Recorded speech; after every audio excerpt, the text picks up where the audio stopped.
మందార పుష్పంలో ఇక్కడ ఎర్రగా ఉంది కదా, దీన్ని ఏమంటారంటే ఆకర్షక పత్రం. ఏమంటారు?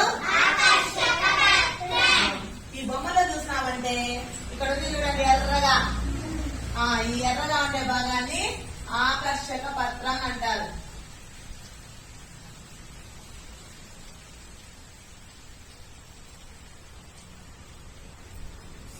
దాని తర్వాత ఈ పువ్వు కింద భాగంలో చూడండి, పువ్వు కింద భాగంలో చూడండి పచ్చగా ఉంది చూడండి, గిన్నెలాగా ఉంది అది, అవునా? దీన్ని రక్షక పత్రం అంటారు. ఏమంటారు? చూడండి బొమ్మలో